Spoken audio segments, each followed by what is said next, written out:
గాక. హల్లెలూయా. కూడి వచ్చిన మీ అందరికీ మన ప్రభు అయిన యేసుక్రీస్తు వారి నామంలో మీ అందరికీ వందనాలు. దేవుడు ఇంతవరకు నన్ను, నా కుటుంబాన్ని, సంఘాలను హస్తాలు భద్రపరుచుకొని ఈ సంవత్సరం మొదటి పునరుద్ధాన ఆరాధనలో పాల్గొనే కృపను, ధన్యతను దేవుడు అనుగ్రహించి ఉన్నాడు. అందరిని బట్టి దేవునికే మహిమ కలుగును గాక. హల్లెలూయా. దేవుని వాక్యంలోకి వెళదాం. అందరు బైబిల్ గ్రంథాలు తెరిచినట్లయితే కీర్తన గ్రంథము 18వ కీర్తన, కీర్తన గ్రంథం 18వ కీర్తన 21వ వచనాన్ని చదువుకుందాం. యెహోవా మార్గములను నేను అనుసరించుచున్నాను, భక్తిహీనుడనై నేను నా దేవుణ్ణి విడిచిన వాడును కాను. వాక్యం నిమిత్తమై చిన్న ప్రార్థన. మహాగరుడా మా ప్రభువా, నీకు స్తోత్రాలు. నిలబడిన జ్ఞాపకం చేసుకోండి ప్రభా. మీ నోటికి నన్ను బోరుగా వాడుకుని ప్రజలందరితో మీరు మాట్లాడి మహిమ పొందమని యేసయ్య పరిశుద్ధ నామంలో ప్రార్థన చేసి అడుగుచున్నాను మా పరమ తండ్రి. ఆమేన్. హల్లెలూయా.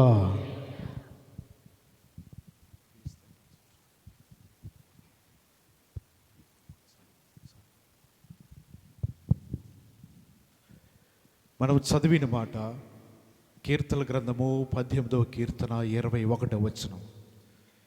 యెహోవా మార్గములను నేను అనుసరించుచున్నాను, భక్తిహీనుడనై నా దేవునిని విడిచిన వాడును కాను.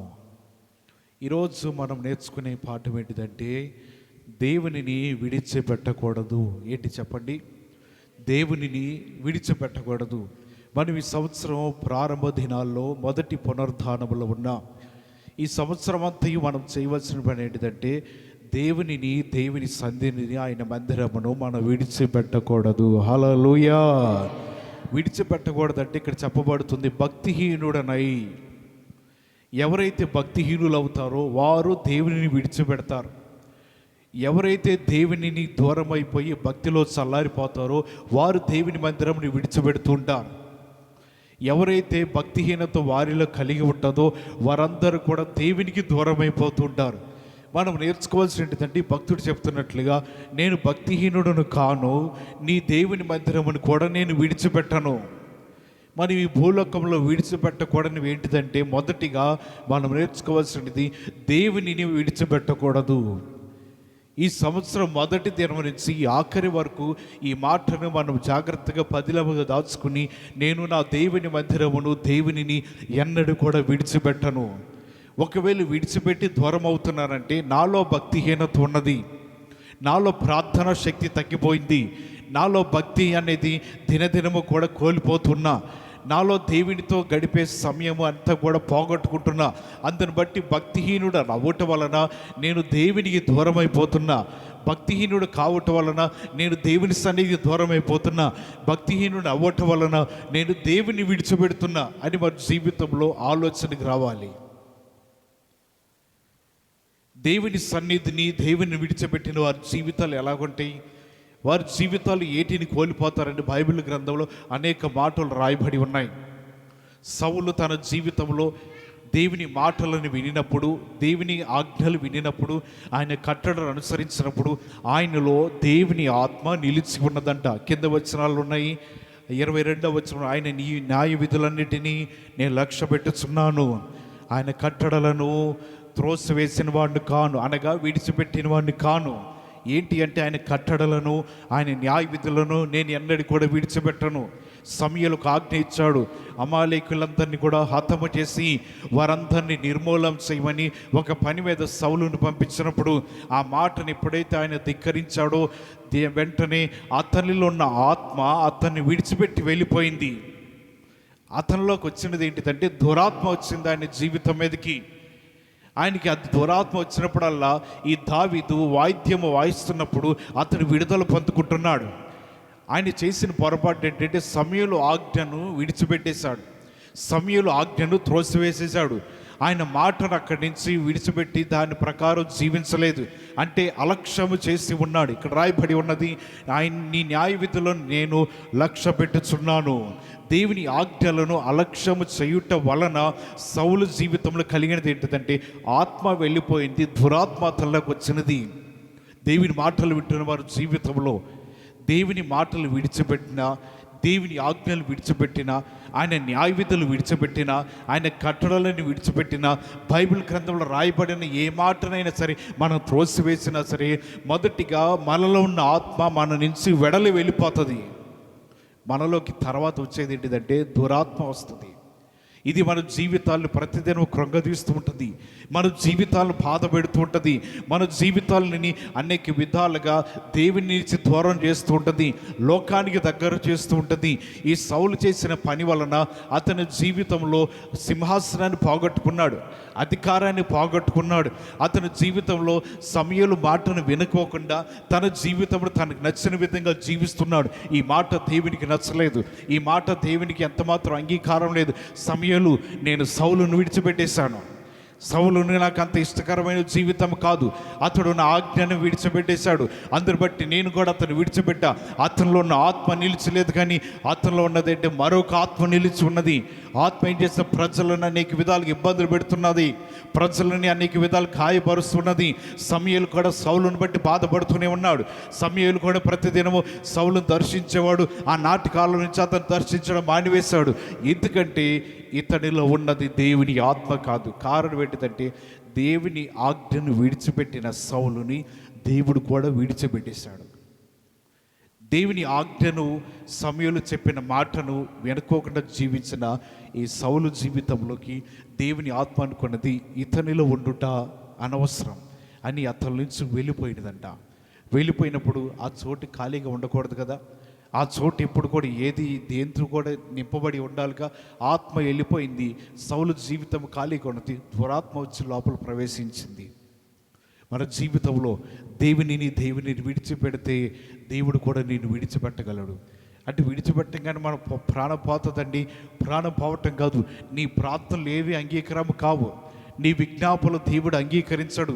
నీవు చేస్తున్న ఉపవాస ప్రార్థనలు దేవుడు అంగీకరించకపోవచ్చు.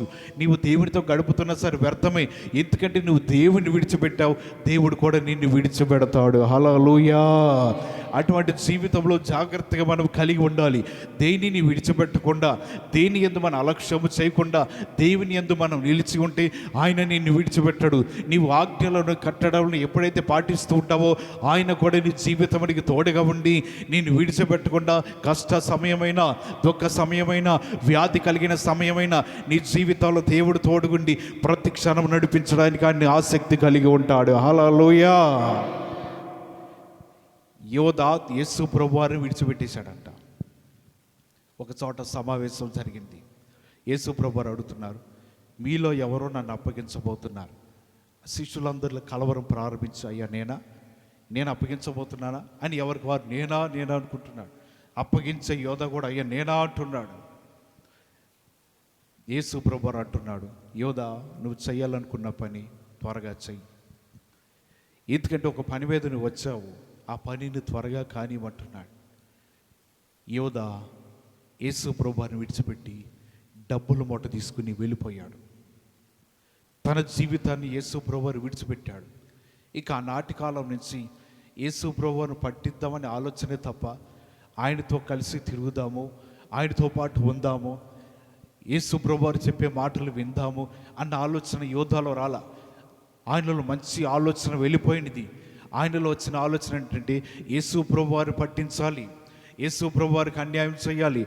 ఎప్పుడైతే నేను ధనము తీసుకున్నానో ఆ ధనమును మరలా తిరిగి నేను ఇవ్వకోకుండా యేసు ప్రభువారిని పట్టించాలని ఆలోచన కలిగి యోధా ఈ విధంగా యేసు ప్రభువారు విడిచిపెట్టాడు. విడిచిపెట్టిన యోధా జీవితము అందరిలో కంటే కూడా హేళనమైపోతుంది. యోధాకి తర్వాత నిదానంగా అర్థమవుతుంది, నేను యేసును విడిచిపెట్టేశాను, యేసుకి నేను దూరం అయిపోయాను. ఈ వెండి నాణెములు తీసుకుని యేసు ప్రభువారికి కీడు చేయాలనే ఆలోచన కలిగి ఉన్న అతని జీవితంలో ఎప్పుడైతే గమనించాడో ఆయన ఆలోచనలు బట్టి, ఆయన తలంపులు బట్టి, ఆయన తప్పును తెలుసుకుని తన జీవితంలో తనకు తానే ప్రాణం తీసుకుని చనిపోయాడు. ఆయనకు అర్థమైంది నేను యేసుని విడిచిపెట్టిన దినమనే అపవాది నాలో ప్రవేశించింది. అపవాది ప్రవేశించి యోధాన్ని ప్రేరేపిస్తుంది. ఆయన అంటున్నాడు, నేను అయ్యా నీకు కీడు చేసేది, నేను అప్పగించబోతున్నానని నిన్ను అంటున్నాడు. ఆయన ఆ డబ్బులు సంచి పెట్టుకుని విడిచిపెట్టి యేసు ప్రభువుని వెళ్ళిపోయాడు. అతను చేయాలనుకున్న పని చేయడానికి ఆసక్తి కలిగి ఉంటున్నాడు. యోధాకు అర్థమవుతుంది, నేను చేసింది మంచి పని కాదు, నేను యేసు ప్రభువుని విడిచిపెట్టి ఆయనను పట్టించాను, యేసు ప్రభువుని విడిచిపెట్టి నా జీవితం అంతా పాడు చేసుకుంటున్నాను. తన జీవితంలో తాను తప్పుని ఎప్పుడైతే అర్థం చేసుకున్నాడో నేను బ్రతుకుట కూడా వ్యర్థమే. యేసు ప్రభువుని విడిచిపెట్టిన తర్వాత ఇంక జీవించిన లాభం ఏంటి? ఆయన విడిచిపెట్టిన తర్వాత బ్రతికిన లాభమేముంది? ఆయనను కాదని అక్కడి నుంచి దూరంగా వెళ్ళిపోవటం వల్ల నాకు లాభమేముంది? గ్రహించిన యోధ అనుకున్నాడు, నేను బ్రతికి ఉండుట కూడా అంత మంచిది కాదని తన ప్రాణం తాను తీసుకుంటున్నాడు, తన తప్పును తాను తెలుసుకుంటున్నాడు. ఆ డబ్బులు మాత్రం బయట పడవేశాడు, ఏది కూడా తన జీవితంలోకి రానిలా తాను అనుకుంటున్నాడు. నేను యేసు ప్రభువుని విడిచిపెట్టిన దినమనే నా జీవితం పాడైపోయినది, నా బ్రతుకు పాడైపోయినది, దేవునికి దూరం అవుతున్నాను. శిష్యులందరూ కూడా ఆయనతో పాటు మరణము వరకు ఉన్నారు. మరణము ప్రారంభించబడిన లేరేమో, కానీ అప్పటి వరకు కూడా ఆయనతో పాటు కలిసి జీవించారు, ఆయనతో పాటు నడుస్తున్నారు. ఈయనైతే యేసు ప్రభువుని విడిచిపెట్టేశాడు. విడిచిపెట్టిన తన జీవితము సంతోషంగా ఏమీ లేదు, అతని జీవితం ఆనందంగా ఏమీ లేదు. ప్రాణం పోయే సమయం ఆసన్నమైనది. విడిచిపెట్టిన మన జీవితాలు ఆత్మీయంగా సౌలులో నుంచి దేవుని ఆత్మ వెళ్ళిపోయింది. మనిషి మాత్రం అలా ఉన్నాడు. మనము కూడా దేవుని విడిచిపెడితే రూపానికి ఇలాగ ఉంటాం, కానీ మనలో ఆత్మ ఉండదు. ఆత్మ లేనప్పుడు అపవాది కనుసైకిల్లోనూ అపవాది ఆలోచనలోనూ దాని చెప్పుజాతుల ప్రకారం మనం జీవించాలి. ఎందుకంటే మనలో ఉన్న ఆత్మ వెళ్ళిపోయినది. ఆత్మ వెళ్ళిపోయిన ద్వారా ఇంకేది చేసినా మనకి మంచిది కాదు, ఏది చేసినా మేలుకరంగా ఉండదు, ఏది చేసినా అన్ని ఎదురు దెబ్బలే. సౌలు అప్పటి వరకు తన జీవితము బుద్ధిగా జీవించాడు. న్యాయాధిపతులందరిలో కూడా మొదటి రాజుగా సౌలునే దేవుడు ఎన్నుకున్నాడు. ఈ ఎన్నుకున్న ఇతను జీవితంలో ఎప్పుడైతే దేవునికి విరోధంగాను ప్రవక్తకి న్యాయాధిపతికి విరోధంగా ఉన్నాడో అతని జీవితంలో ఆత్మ వెడలిపోయినది, దురాత్మ చేత పీడించబడుతున్నాడు. ఆనాటి కాలం నుంచి ఆయన పని ఏంటంటే ఆత్మ కలిగిన వాడిని తరమటము, ఆత్మతో నడిపించబడిన వాడిని ఆయుధం పట్టుకుని పరిగెడతాము, ఆయన ఏ స్థలంలో దాగి ఉన్నాడో సమాచారం తెలుసుకుని అతని వెంతకు వెళ్ళటము, ఏది కూడా దైవికంగా లేదు. ఇక ఆ దావీదు చేసింది పొరపాటు ఏమి కాదు, కాకపోతే దురాత్మ ఉండటం వలన ఏమీ అర్థం కాదు. నేను చేస్తుంది మంచిది అనుకుంటున్నాడు, నేను చేస్తుంది యథార్థమైన పని అనుకుంటున్నాడు. సౌలు జీవితంలో ఆత్మ విడిచిపెట్టి వెళ్ళిపోయింది. ఆయన జీవితం అంతా అపవాది చెప్పుచాతల్లో ఉన్నాడు. దావీదును తరం అంటుంది అపవాది, దావీదు ప్రాణం తీయమంటుంది, ఖడ్గం పట్టుకుని గోడ గొచ్చమంటుంది. దావీదు ఎక్కడ ఉన్నాడు తెలుసుకు వెళ్ళి అతను ఎత్తుకు బ్రతికిస్తున్నావు, ఎందుకంటే అతనిలో ఆత్మ ఉంది, ఇతనిలో దురాత్మ ఉన్నది. ఇది ప్రేరేపణ ఏంటిదంటే ఎప్పుడు కూడా తరమటము, లోక సంబంధమైన కార్యములు చేయటము, లోక సంబంధమైన పనులు చేయటము, భక్తి పరులకు కీడు తలబెట్టడము, నీతిమంతులు బ్రతకనీకపోవటము, వారి పనులు వారి క్రియలన్నీ కూడా అపవాది వారసులుగానే ఉంటాయండి. ఇతను జీవితం అలాగే జీవిస్తున్నాడు. ఎప్పుడంటే ఆయనలో ఉన్న ఆత్మ విడిచి వెళ్ళిపోయిన తర్వాత యోధా తన జీవితంలో దేవునితో నడిచాడు. అప్పుడు దాకా దేవునితోనే జీవించాడు, కొనసాగాడు. కానీ ఎప్పుడైతే తన జీవితంలో డబ్బులు సంచి చేత్తో పట్టుకున్నాడో యేసు ప్రభువుని విడిచిపెట్టేశాడు. అతను జీవితంని యేసు ప్రభువుకి దూరం అయిపోయాడు. తనకు నచ్చిన విధంగా జీవిస్తూ బ్రతుకుతూ చివరికి ప్రాణం పోయే స్థితికి ఈ యోధ తన జీవితాన్ని తీసుకుని వచ్చాడు. నిజంగా తను ప్రాణం పోయినది ఎందుకంటే యేసు ప్రభువుని విడిచిపెట్టాడు, జీవాన్ని విడిచిపెట్టాడు. దేవుని రాజ్యానికి వారసుడిగా వెళ్ళాలి అంటే ఆయన ద్వారా వెళ్ళాలి, ఆయననే విడిచిపెట్టాడు. ఏ విధంగా విడిచిపెట్టినా అతని జీవితము దేవుడి దగ్గర దూరమైపోతూనే ఉన్నది. అది మరణం వరకు దారి తీసిందంట. హల్లెలూయా! మరణ వరకు యోధా జీవితము తాను వెళ్ళిపోయాడు. దేవుని మాటలు వింటున్న మనము దేవుని విడిచిపెడుతున్నామా? దేవునిని కలిగి జీవిస్తున్నామా? ఒకవేళ దేవుని మాటలు, దేవుని కట్టడలను మన జీవితంలో దూరం అయిపోతున్నాయేమో. వాటిని అనుసరించి నడవాలని దేవుని వాక్యము తెలియపరుస్తుంది. వాటిని లక్ష్య పెట్టాలంట, వాటిని మనం అంగీకరించాలి, వాటిని త్రోసివేయకోకుండా విడిచిపెట్టుకోకుండా దేవుని సన్నిధిలో ఉండాలని దేవుని వాక్యం ద్వారా మనం అర్థం చేసుకుంటున్నాం. దేవుని మాటలు వింటున్న జీవితములు ఎలా జీవించాలో, ఎలా నడుచుకోవాలో జాగ్రత్తగా మనం గమనించాలి. ఇలాగ బైబిల్ గ్రంథంలో విడిచిపెట్టిన వారు చాలామంది ఉన్నారు. బైబిల్ గ్రంథంలో దేవుని నుంచి దూరం అయిపోయిన వారు చాలామంది ఉన్నారు. బైబిల్ గ్రంథంలో దేవుని మాటలు వినకుండా ధిక్కరించిన వారందరూ కూడా దేవుని విడిచిపెట్టారని అనేక చోట్ల మనం చూస్తున్నాం. కాబట్టి మనము ఈ సంవత్సరంలో మనము మొదటి దినం నుంచి ఈ సంవత్సరం ఆఖరి వరకు కూడా మనం కలిగి ఉండవలసినటువంటి భక్తిహీనుడనై నేను నా దేవునిని విడిచిన వాడను కాను. ఈ మాట నీ జీవితంలో ఉండాలి. ఈ ఒక్క మాట మన జీవితంలో ఉంటే ఇంకెన్నడూ కూడా మనము దేవుని నుంచి మనం దూరం అయిపోం. ఇంకెన్నడూ కూడా దేవుని యొద్ద నుంచి మనం తొలగిపోం. ఒకవేళ మన జీవితంలో దూరం అయిపోయామంటే భక్తిహీనులమై తిరుగులాడుతున్నామని గమనించి మన భక్తిహీనులము కాక భక్తిపరులమై ఉండాలని ఆయన వాక్యము ద్వారా తెలుసుకుంటున్నాము. హల్లెలూయా. దేవుని మందిరమును విడిచిపెట్టకూడదు. 1886 సంవత్సరంలో స్పెయిన్ దేశంలో ఒక మందిరము కట్టడం ప్రారంభించారు. మందిరమును కడుతున్నారు. 1886 సంవత్సరం. ఇలా కడుతున్న వ్యక్తి పనిని ప్రారంభించాడు. 1926 సంవత్సరంలో చనిపోయాడు. ఇంకా ఆయన చనిపోయే సమయానికి మందిరం పూర్తి కాల, పనులేమి అవల. మరొకరు వచ్చి దాన్ని ప్రారంభిస్తున్నారు. ఆ పనులు చేస్తూనే ఉన్నారు. ఇంచుమించు సంవత్సరానికి ఆ మందిరాన్ని దర్శించడానికి ప్రపంచవ్యాప్తంగా 20 లక్షల మంది వస్తారు ఆ మందిరాన్ని చూడటానికి. ఇంకా పూర్తి కాలేదు, కానీ 2026 సంవత్సరంలో ఆ మందిరాన్ని పూర్తి చేయబోతున్నారు. అంటే ఇంకా 2 సంవత్సరాలు ఉంది. ఈ 2 సంవత్సరాలు పూర్తి చేయబోతున్నారు. కారణం ఏంటిదంటే 1926 సంవత్సరంలో మొదటిగా ప్రారంభించబడిన వ్యక్తి చనిపోయాడు. ఈ 2026కి వచ్చేసరికి ఎన్ని సంవత్సరాలు అవుతున్నాయి? 100 సంవత్సరాలు అవుతున్నాయి. ఈ 100వ సంవత్సరంలో ఆయన చనిపోయిన దినమును జ్ఞాపకం చేసుకుంటూ 2026 సంవత్సరంలో స్పెయిన్ దేశంలో ఒక పెద్ద మందిరాన్ని స్థాపిస్తున్నారు. ఆ మందిరంలో యేసుక్రీస్తు వారి చరిత్ర మొత్తం కలిగినవి చాలా కనబడుతున్నాయంట. యేసు ప్రభువారి గురించి కానీ, దేవుని గురించి కానీ, బైబిల్ గ్రంథంలో ఉన్న మాటలన్నిటి గురించి క్లుప్తంగా దానిని ప్రజలకు అర్థమయ్యే రీతిలో కట్టడాలు ప్రారంభిస్తున్నారు. ఇంకా 2 సంవత్సరాలకి ఆ మందిరము పూర్తి కాబోతుంది. హల్లెలూయా. ఎందుకంటే ఆయన కడుతున్నాడు, చనిపోయాడులే, మనం విడిచిపెడదాం, మనకి ఎందుకు, ఆ మందిరం పనులు మనకు అవసరమా అని వారు అనుకోలే. మేము మా దేవుని మందిరం విడిచిపెట్టకూడదు. ఆ మందిరం పనులని పూర్తి చేయాలి. ఆ మందిరం పనులన్నిటినీ కూడా మేము సక్రమంగా జరిగించాలి. అవి మరలా దేవునికి ఆ మందిరాన్ని మేము అంకితం చేయాలని వారు భక్తిహీనులు కాక వారు ఆ దేవుని మందిరమును విడిచిపెట్టకుండా కొనసాగుతూనే ఉన్నారు. హల్లెలూయా. దేవుని పనిలో వారు శ్రద్ధ కలిగి ఉన్నారు. అన్నిటిని కూడా పాటిస్తూ జీవిస్తున్నారు. అందరు బట్టి వారు భక్తిహీనులు కాలేదు. దేవుని మార్గములన్నిటిని కూడా వారు అనుసరించి జీవిస్తూనే ఉన్నారంట. దేవుని మాటలు వింటున్న మనము దేవుని మందిరమును ఎన్నడూ కూడా మనం విడిచిపెట్టకూడదు. ఆయన మందిరమును మన జీవితంలో ఎన్నడూ కూడా దూరం కాకూడదని దేవుని వాక్యం ద్వారా ఈ పగటి కాల సమయంలో మనం తెలుసుకుంటున్నాము. బైబిల్ గ్రంథం నుంచి ఒక మాట చదువుకుందాం. 2వ దినవృత్తాంతాల గ్రంథము 7వ అధ్యాయము 2వ దినవృత్తాంతాల గ్రంథం 7వ అధ్యాయము 19వ వచనాన్ని చదువుదా.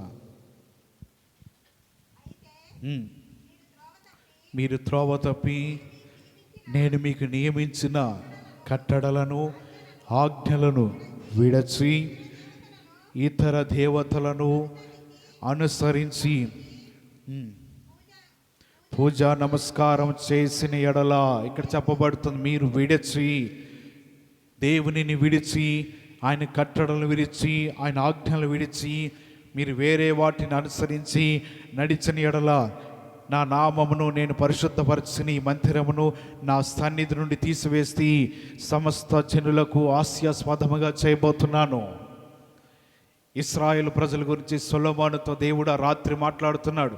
సొలొమోను, నీ ప్రార్థన నేను విన్నా, నీ యొక్క బలులను నేను అంగీకరించి ఉన్నా, కాబట్టి మీరు జాగ్రత్తగా నా ఆజ్ఞలు అనుసరించి, నా కట్టడలు అనుసరించి చెడు మార్గంలో నడిచిన ఎడల, ఒకవేళ మీ ప్రాంతంలో ఏమైనా సరే వర్షం ఆగిపోయినా, మేఘములను మూసివేసినా, ఒకవేళ మీ దేశంలో ఏమైనా మిడతలు వచ్చినా సరే, మీ జనుల మీదకి ఏమైనా తెగులు వచ్చినా సరే, నా పేరు పెట్టబడిన జనులు తమకు తాము తగ్గించుకుని వారు ప్రార్థన చేసి నన్ను వెతికిన ఎడల, చెడు మార్గమును విడిచిన ఎడల, నేను అక్కడ చెప్పబడుతుంది, వారి పాపములు క్షమించి వారి దేశమును స్వస్థపరచుదును. ఎప్పుడంట ఏం విడిచిపెట్టాలంట? చెడు మార్గమును. వారు తమకు తాము తగ్గించుకుని ప్రార్థన చేసి తమ చెడు మార్గములను విడిచిపెట్టి, ఎవరైతే వారు దేవుని వైపు తిరుగుతూ ఉంటారో అటువంటి వారి పాపములు క్షమించి వారి దేశం నేను స్వస్థపరుస్తాను. ఒకవేళ మీరు నన్ను విడిచిపెట్టి, నా ఆజ్ఞలు విడిచిపెట్టి, నా కట్టడలు విడిచిపెట్టి మీకు అనుకూలమైన జీవితం కలిగి జీవించినట్లయితే నా సన్నిధి మిమ్మల్ని విడిచిపెట్టబోతుంది. నా మందిరంలో ఉన్న సన్నిధి మీ నుంచి దూరం అయిపోయి వెళ్ళిపోబోతుంది. నా మందిరంని మీరు వచ్చి ప్రార్థించినా, మీరు వచ్చి నన్ను అడిగినా, మీరు వచ్చి అంగలార్చినా సరే నేను అంగీకరించను. ఎందుకంటే చెడు మార్గంలో మీరు విడిచిపెట్టాలా, చెడు త్రోవలు మీరు విడిచిపెట్టాలా, నా నామంలో మిమ్మల్ని మీరు తగ్గించుకుని ప్రార్థన చేయాల. మీరు నన్ను విడిచిపెట్టుకోకుండా నా జీవితాన్ని బట్టి మీరు జీవించి నడిచి నా కట్టడలను అనుసరిస్తే నేను మిమ్మల్ని విడిచిపెట్టను. హల్లెలూయా. ఒకవేళ దేవునిని విడిచిపెడితే నా సన్నిధి మీతో ఉండదు. నా మందిరం నుంచి నా సన్నిధి తొలగించి వేస్తాను. అందుకని వాటిని విడిచి ఇతర దోతల వైపు తిరిగి పూజా నమస్కారములు చేయవద్దు. మీరు చేయవలసిన ఏంటంటే చెడు మార్గములు విడిచిపెట్టండి. మీ జీవితంలోకి ఏదన్నా సరే వర్షం కురవక కరువు వచ్చినా, మీ ప్రాంతంలో అయిన తెగులు వచ్చినా, మీ ప్రాంతంలో మిడతలు వచ్చి పంటలు పాడు చేసినా, మిమ్మల్ని మీరు తగ్గించుకుని నన్ను అడిగితే మీ ప్రార్థనకు నేను జవాబిస్తాను. ఒకవేళ మీ జీవితాలు ఇన్ని విధాలుగా మీరు చెడు మార్గం విడిచిపెట్టుకోకుండా మీరు జీవిస్తే మీ ప్రార్థన నేను ఆలకించను. నా సన్నిధి మీ నుంచి దూరం అవుతుంది. దేవుని మాటలు వింటున్న నీ జీవితంలో నేర్చుకోవాల్సిన ఏంటంటే, నీవు జాగ్రత్తగా చెడు మార్గంను విడిచిపెట్టు. చెడు మార్గం అనుసరించవద్దు. దేనిని కలిగి ఉండాలంటే ఆయన ఆజ్ఞలను, ఆయన కట్టడలను, వీటన్నిటిని అనుసరించి జీవించిన వారు నిశ్చయముగా వారందరూ కూడా దేవుని మందిరంలో ఉన్న సన్నిధికి పాత్రులుగా నిలబడుతూ ఉంటారు. హల్లెలూయా. దేని వైపు తిరగకూడదంట? చెప్పండి, దేని వైపు? దేవుని యొక్క కట్టడలను విడిచి దేని వైపు తిరగకూడదంటున్నాడు? ఇతర దేవదూతల వైపు తిరగకోకుండా, దేవతల వైపు తిరగకుండా ఇంకా ఏం చేయకూడదంట? వాటిని నమస్కరించుకోకుండా మీరు జాగ్రత్తగా కలిగి ఉంటే నా సన్నిధి మీతో కూడా ఉంటుందని దేవుని వాక్యం ద్వారా మనం తెలుసుకుంటున్నాం. మరి ఈ లోకంలో మనం ఎలా జీవిస్తున్నాం? వేటిని విడిచిపెడుతున్నామో వేటిని విడిచిపెట్టకూడదు. విడిచిపెట్టకూడదని వాటిని విడిచిపెడుతున్నావేమో. వద్దన్న వాటిని నీవు వాటినే పట్టుకుని జీవితం కలిగి జీవిస్తున్నావేమో. అలా జీవించకుండా, నడవకోకుండా నీ జీవితమును జాగ్రత్తగా కాపాడుకోవాలని దేవుడి పగటి కాల సమయంలో మీకు తెలియపరుస్తూ ఉన్నాడు. హల్లెలూయా. అందరికి అక్షంతలు వచ్చినాయండి? వచ్చినాయా? అందినా లేదా అడుగుతున్నా. అంతపోతే చెప్పండి, నేను ఇప్పిస్తాను. అందినా అక్షంతలు పంచిపెడుతున్నారు కదా ఇంటింటి తిరిగి అక్షంతలు. తీసుకోలేదా? తీసుకోపోతే ఎలాగ రేపు రామ మందిరం ఓపెన్ చేసేటప్పుడు ఆయన చెప్పగానే వేయాలి దాని మీద. మరి అందుకే ఇంటింటి తిరిగి ఏం చేస్తున్నారు? మనకంటే అంత స్పీడ్గా ఉన్నారు చూసావా? వందే భారత్ కంటే స్పీడ్కి వెళ్ళిపోతున్నారు వాళ్ళు. మనం మాత్రం బద్ధకస్తులుగాను, లేకపోతే నీరసముగాను, అలక్ష్యముగాను, అశ్రద్ధతో చాలా నిర్లక్ష్యం కలిగి ఉంటున్నాం. వాళ్ళు అది ఎందుకు ఇస్తున్నారంటే ప్రతి ఇంటిలో విగ్రహారాధన జరగాలి. మరి నీ ఇంటిలో ఏం జరుగుతుంది? అది జరగదు, ఇది జరగదు. గమనించండి. ఎందుకంటే అప్పుడప్పుడు చెప్తానే ఉంటా, దేవుడు అక్కడ సమీపంగా ఉన్నాయి అపాయకరమైన దినములు ఇవి, భయంకరమైన దినములు. అపవాది మనకంటే కొయ్యి కలిగి చాలా ఆలోచనలు కలిగి ముందుగానే వస్తున్నాడు. మనం ఇంకా సరే అలక్ష్యం చేస్తున్నాం. చూసారా, మన జీవితాలు ఒకవేళ తీసుకొని మీ నెత్తి మీద మీరు వేసుకోండి.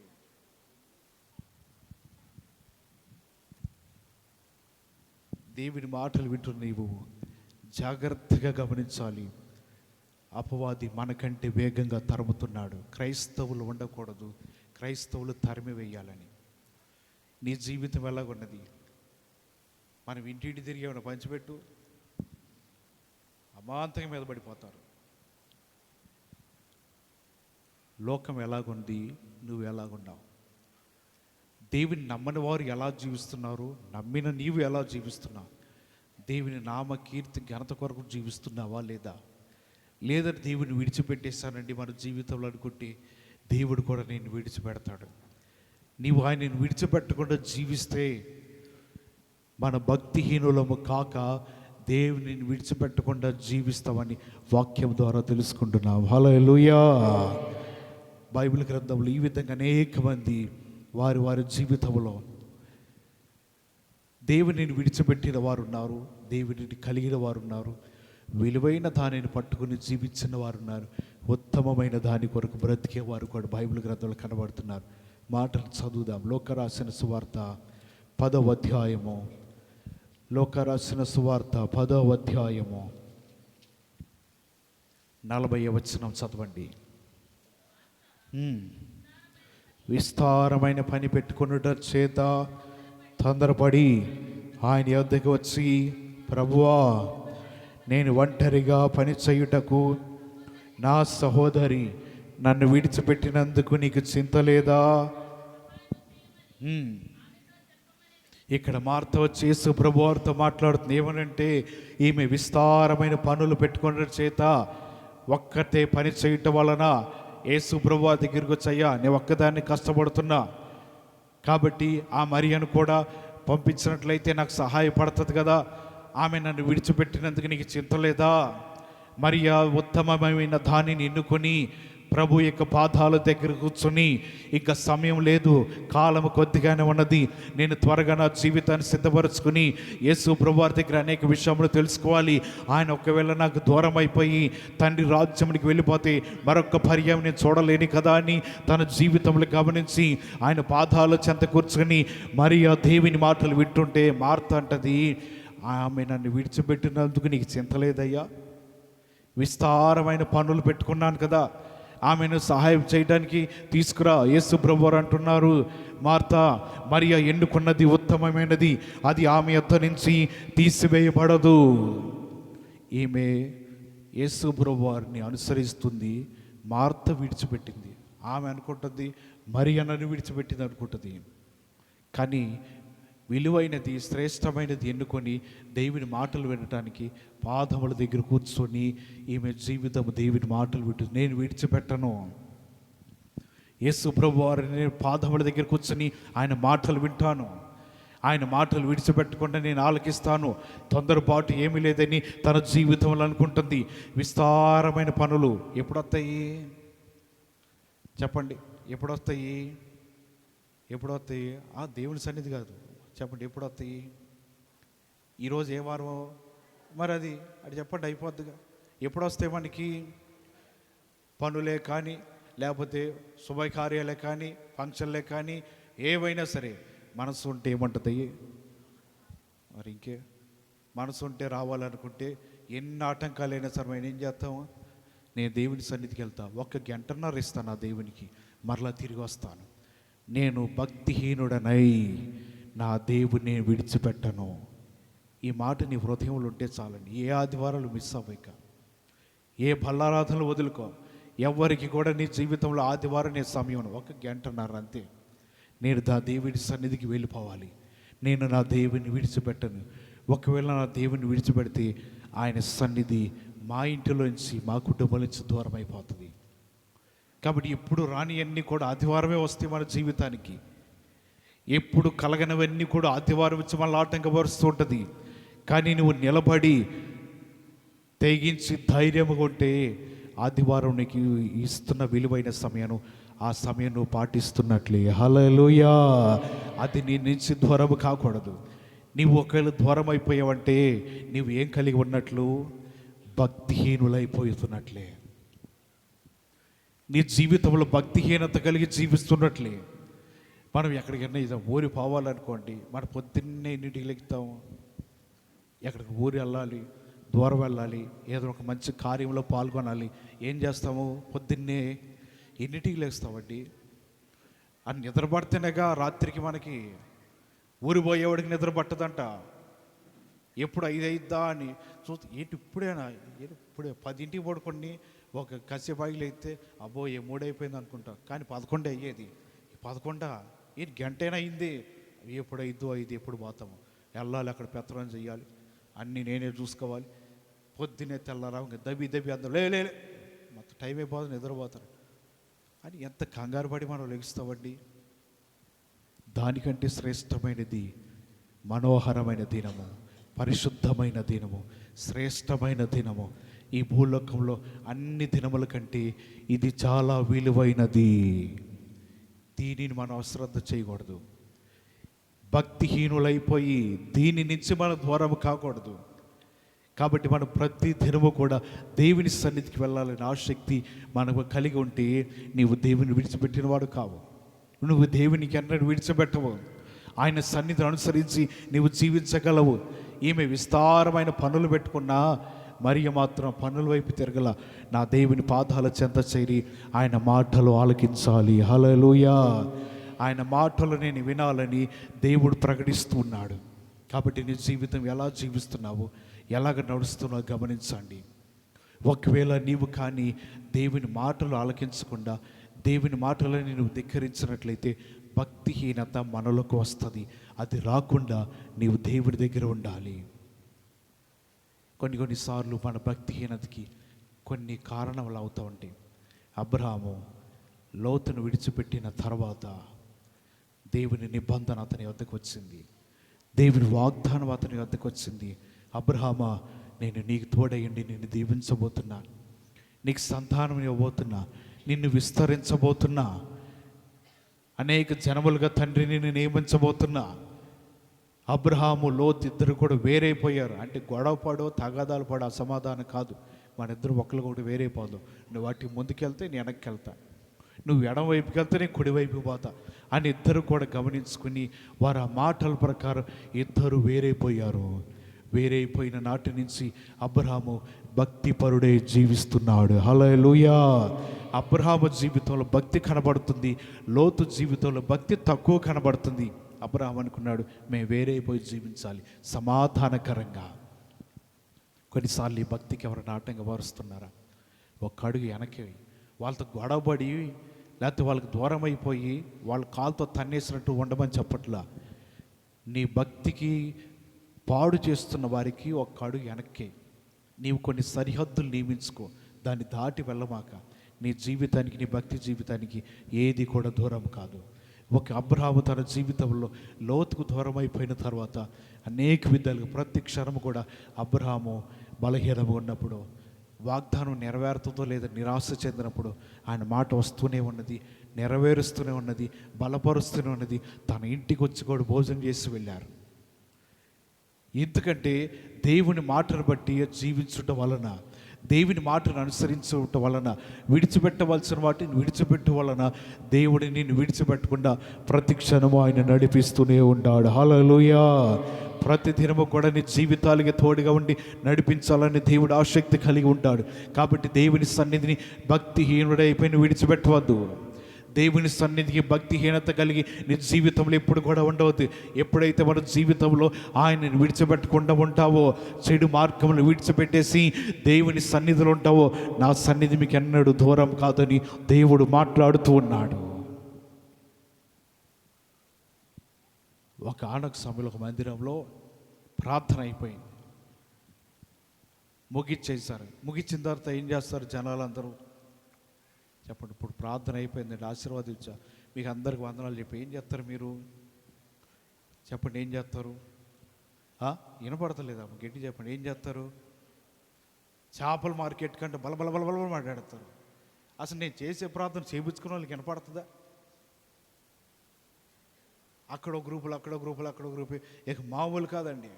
చేపల మార్కెట్ మించిపోతుంది అనుకో. వాళ్ళన్నా సరే ఒక రిధంలో మాట్లాడతారు. కేజీ 220, కేజీ 220 అంటారు. ఆహా, ఈడేం పలుకుతున్నాడు వినపడుతుంది. ఇక్కడ మాట్లాడేది ఆదివారం ఆరాధన అయిపోయిందని మాట్లాడతారండి. నేను ఎన్నోసార్లు చెప్దాం అనుకుంటున్నా. ప్రార్థన చేయించుకునే వాళ్ళు ప్రార్థన వినపడదు. వాళ్ళు అసలు నాకు ఏం చెప్తున్నారు వాళ్ళకి వినపడదు. కొంతమంది ఏదో బాధలు చెప్తారు, లేకపోతే బాగోలేదని చెప్తారు, వాళ్ళకి వినపడదు. నేను ఒకరి కోసం చేయబోయి ఇంకొకరి కోసం చేస్తున్నా. ఇలాగ జరుగుతుందంటే ఒక చోట ఇలా మాట్లాడుకుంటూ ఉండగా ఒక ఆమెకు అపవాదు పెట్టి ఆమె బాగా కలవరం చెందు హడావుడి చేస్తుంది. ఈ అయ్యగారు ఏదో ప్రార్థనలో ఉన్నారని కొంతమంది గబగ వెళ్ళి దాన్ని వదిలేయటానికి పోయి ఏ పో అవసరం వేస్తున్నావు అన్నారు. నేను యోబుని శోధించింది సైతాన్ అన్నాను. అమ్మో, యోబుని శోధించిందా అంటే ఒక దెబ్బకి సంతానం మొత్తం తీసుకెళ్ళిపోయింది. ఒకేసారి పశువులన్నిటిని తీసుకెళ్ళిపోయింది. ఒకేసారి పనివారందరూ చనిపోయారు. నా కుటుంబానికి అదే గతి పట్టింది. ఇది పెద్ద దైవమే అని చెప్పి ఎవరి కాళ్ళు వెనక్కి వచ్చారంట. వాళ్ళు వచ్చి, అయ్యా ఆమెకి అపవాది పట్టినట్టుంది, ఏదో చేస్తుంది, క్రియలు బాగాలేదయ్యా అని చెప్తే దైవజనులు వెళ్ళారు, ప్రార్థన చేశారు, చెవులో ఏదో చెప్పారంట. చెప్పగానే అపవాది ఏమైంది? ఆమె నుంచి విడిచిపెట్టి వెళ్ళిపోయింది. ఈ ముందు పోయారు చూసా వదిలేయటానికి. వాళ్ళు చైగారు చెవులో ఏదో మంత్రం చెప్పించారే, ఏంటిదంటారు ఆ మంత్రం అంటున్నా. మీకు ఎందుకమ్మా ఆ మంత్రం? ఏదో దేవుడు మాట్లాడమన్నాడు, దేవుడిని ఆలోచనలు పెట్టాడు, దాని ప్రకారం వెళ్ళి చెవులో చెప్పాను. ఆ మాట చెప్పగానే అపవాది వెళ్ళిపోయింది. ఇక అప్పటి నుంచి వీళ్ళు గొరికోట మొదలుపెట్టారు. అయ్యగారు ఏదో చెవులో చెప్పేశాడు, ఏదో మాట్లాడాడు, అందుకే అపవాది విడిచి వెళ్ళిపోయింది అని. ఎందుకంటే ఈయన పనిలో ఈయన ఉంటే వీళ్ళందరూ ఏం చేస్తున్నారు? ఒక క్షణంలోనే బోధకులు అయిపోయారు, ఒక క్షణంలో పాస్టర్లు అయిపోయారు, ఒక క్షణంలో పాస్టర్లు అయిపోయారు. ఇక అందరం బాబు మేమే గొప్ప, మేమే వదిలిస్తామని. ఏంటి కుదరదు? నేను యోబు పట్టిన దయ్యం అంటే వాళ్ళు ఒక్కడు లేడు అక్కడ. ఎవరు పని ఏం చేయాలి? వారే చేయాలి. దొంగడు వచ్చినప్పుడు ఏం మరగాలి? గాడిద మరగాల. మరి గాడిద మరిగితే ఏమవుతుంది? ఈపి మోగిపోతుంది. ఆడు లోపల దొంగతనం చేస్తూ ఉంటాడు, దీనికి పడే దెబ్బలు పడుతూనే ఉంటాయి. దేని పని ఏం చేయాలి? అదే చేయాలి. అది విడిచిపెట్టాలంటే ఏం చేయాలి? దానికి తగినట్టుగా దేవుడు ఒక సేవకుని ఎన్నుకున్నాడు, తన పని కొరకు ఒక వ్యక్తిని ఎన్నుకున్నాడు. వారు చేస్తే ఆ పని అది ఘనంగా ఉంటుంది, వారికి భయపడుతుంది. అంతేగాని ఎవరికి పడితే వాళ్ళు వెళ్ళిపోయి వదిలిచ్చేసే విడిచిపెట్టేతలండి. అది విడిచిపెట్టి నీలోకి వచ్చింది అనుకో, నువ్వే గురుతావేక. మనం దేవుని సన్నిధి విడిచిపెట్టకుండా భక్తిహీనులము కాకుండా జీవించాలంటే దేవుడు చెప్తున్నాడు, చెడు మార్గములను వీరు విడిచిపెట్టండి. హల్లెలూయా. ఎవరైతే చెడు మార్గములు విడిచిపెడతారో వారందరూ కూడా నా సన్నిధికి వారు అర్హులుగా ఉంటారని దేవుని వాక్యం తెలియపరుస్తుంది. ఆఖరి మాట చదివి నేను ముగిస్తాను. ఫిలిప్పీయులకు రాసిన పత్రిక 2వ అధ్యాయము, ఫిలిప్పీయులకు రాసిన పత్రిక 2వ అధ్యాయము 6వ వచనం చదవండి. ఆయన దేవుని స్వరూపము కలవాడయుండి దేవునితో సమానంగా ఉండుట విడిచిపెట్టకూడని భాగ్యమని ఎంచుకొనలేదు, కానీ మనుషుల పోలికగా పుట్టి దాసుని స్వరూపమును ధరించుకొని తన్ను తానే రిక్తునిగా చేసుకొనెను. యేసు ప్రభువారు దేవుని రాజ్యమును విడిచిపెట్టకూడదు అని అనుకోలేదంట. విడిచిపెట్టి ఏ పోలికలో వచ్చాడంట? మనుషులు పోలికలో పుట్టి దాసుని స్వరూపము ధరించుకుని తనకు తాను తగ్గించుకున్నాడు. నేను తండ్రి వద్ద ఉన్నాను, దేవుని రాజ్యంలో ఉన్నాను, ఆ సింహాసనం మీద ఆసీనుడై ఉన్నాను. నేను ఎందుకు నా తండ్రి యొక్క సింహాసనం విడిచిపెట్టి వెళ్ళాలి? ఈ దేవుని రాజ్యం విడిచిపెట్టి ఎందుకు వెళ్ళాలి? నేను మానవుని పోలికకి ఎందుకు ధరించుకోవాలి అని తన జీవితం అనుకోలేదు, కానీ తనకు తానే తగ్గించుకుని లోకానికి వచ్చాడు. యేసు ప్రభువారు చక్కటి రాజ్యమును విడిచిపెట్టాడు. దేవదూతల ఎప్పుడు పొగడబడుతున్న ఆ భాగ్యమును విడిచిపెట్టేశాడు. విశాలమైన దేవుని రాజ్యం అంతటిని కూడా కాదన్నాడు. మనుషుల పోలికగా ఈ భూలోకాన్ని రావటానికి తగ్గించుకున్నాడు. ఆయన అటువంటి భాగ్యం విడిచిపెట్టినప్పుడు చెడ్డ లక్షణములు విడిచిపెట్టలేవా? నీవు భక్తిహీనతను విడిచిపెట్టలేవా? ఆయన కట్టడలను అనుసరించి వాటిని విడిచిపెట్టకుండా జీవించలేవని దేవుని వాక్యం తెలియపరుస్తుంది. యేసు ప్రభువు వారి గొప్ప రాజ్యం విడిచిపెట్టినప్పుడు దేవుడు మీ ఇల్లు విడిచిపెట్టమట్ల, మీ సంపదలు విడిచిపెట్టమట్ల, చెడ్డ అలవాట్లు విడిచిపెట్టి మీకు మీరు తగ్గించుకుని ప్రార్థన చేసి నన్ను అడగండి, మీ ప్రార్థన ఆలకించి మీ దేశము నేను స్వస్థపరుస్తానని దేవుడు మాట్లాడుతున్నాడు. హల్లెలూయా. కాబట్టి పగటి కాల శ్రమలు మనము వేటిని విడిచిపెట్టకూడదండి. భక్తిహీనులై దేవుని విడిచిపెట్టవద్దు. ఆయన కట్టడలను, ఆయన ఆజ్ఞలను, న్యాయ విధులను విడిచిపెట్టవద్దు. చెడు స్వభావము, చెడు లక్షణములను, అలవాట్లను విడిచిపెట్టండి. చెడ్డ మనసును విడిచిపెట్టేయండి.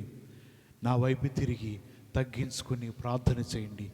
అప్పుడు నేను మీ ప్రార్థన ఆలకిస్తానని దేవుడు ఈ మొదటి పునరుద్ధాన ఆరాధనలో మీతో మాట్లాడి ఉన్నాడు. ఈ కొద్ది మాటలు బట్టి మిమ్మల్ని బలపరచునుగాక. అందరూ తలలు వంచండి, ప్రార్థన చేసుకుందాం.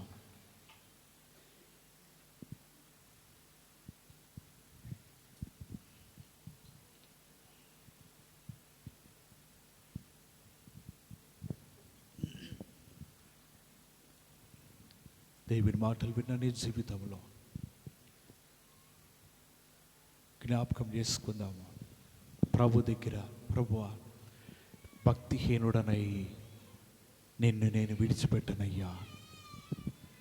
భక్తిహీనుడనై ఈ సంవత్సరము ఇప్పటి నుంచి ఆఖరి వరకు నిన్ను విడిచిపెట్టను ప్రభువా. నీ మందిరానికి మేము దూరము కామయ్యా. సౌలు తన జీవితంలో దేవుని ఆజ్ఞకి దూరం అయిపోయాడు. దేవుని మాటను విడిచిపెట్టాడు. దురాత్మ ప్రేరేపిస్తుంది.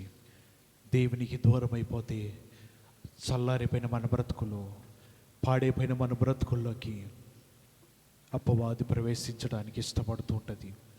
కాబట్టి దేవుడి దగ్గర ఈ సంవత్సరం మొదటిలో నీ ఒక సమర్పణ చేయగలవా? ప్రభువా, నీ సన్నిధిని విడిచిపెట్టనయ్యా, నీ మాటను విడిచిపెట్టనయ్యా. అని దేవుని రక్తముతో కనబడిన నీవు, బాప్తిసం పొందిన నీవు, ప్రభు బల తీసుకుంటున్న నీవు తెగించి మాట చెప్పగలవా? ఈరోజు దేవుడు నీ వైపు చూస్తున్నాడు. తండ్రి, నీ బిడ్డల వైపు మీరు చూడండి. నీవింతవరకు మాట్లాడి ఉన్నావు.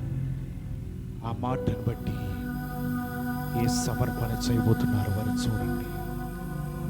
నోర్లు తెరిచి దేవునితో చెప్పగలవా?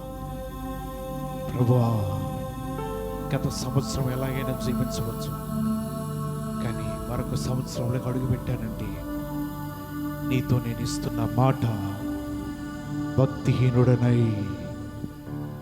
నీ మందిరమును, నిన్ను నేను విడిచిపెట్టను. ఒక్క మాట కోసం దేవుడు నీ వైపు చూస్తున్నాడు. మాట ఇచ్చి తప్పద్దు. నిలబడేటట్టయితే మాట ఇవ్వు. నేను ఇస్తున్న మాట, భక్తిహీనుడనై నా దేవునిని విడిచిన వాడును కాను. నీవు కూడా ఈ మాట పలికితే దేవుణ్ణి అందు సంతోషిస్తాడు. నీ ప్రార్థన ఆయన ఆలకిస్తాడు. నిన్ను స్వస్థపరుస్తాడు. ఏ తెగులు రాకుండా దేవుడి నిన్ను కాపాడుతున్నట్టున్నాడు. ఇన్ని మాటలు చెప్తున్న దేవునికి ఒక్క మాట నీ నోటితో పలకలేవా? ఆయన అంటున్నాడు, గొప్ప భాగ్యము నా తండ్రి రాజ్యంలో ఉన్నది. దేవుని రాజ్యంలో మంచి ఈవులు కలిగి ఉన్నాయి, కానీ నేను విడిచిపెట్టకూడదనుకోలేదు. కానీ మానవుని స్వరూపంతో నీ లోకానికి వచ్చాను. నా కొరకు దేవుని సన్నిధిని విడిచిపెట్టకుండా జీవించడానికి ఇష్టపడు. దేవుని ఆజ్ఞలను పాటించు. ఆయన కట్టడలన్నిటినీ పాటించు. మార్తలాగా విస్తారమైన పనులు ఉన్నా నేను నా దేవునిని విడిచిపెట్టువాడిని కాను. ఉత్తమమైన దానిని వెనుకొని ఉన్నావు. దేవుడు కూడా నిన్ను ఎన్నుకొని ఉన్నాడు. పునరుద్ధాన దినం ఎన్నో మనకి జీవితాలు ఉండవచ్చు, ఎన్నో అడ్డులు ఆటంకాలు కలిగి ఉండవచ్చు, ప్రార్థనకి నిన్ను అడ్డుపరచవచ్చు. నువ్వు కలిగి ఉండవచ్చు లేదంటే భక్తిహీనుడనై నా దేవుని విడిచిపెట్టువాడిని కాను. ఈ మాట కొరకు దేవుడు నిన్ను నీ జీవితాన్ని పరీక్షిస్తున్నాడు. ప్రభువా, అనేక మంది బిడ్డలు నీతో ఈ మాట చెప్పి ఉన్నారు. ఆ మాటను స్థిరపరచు, ఆ మాటను స్థిరపరచండి ప్రభువా.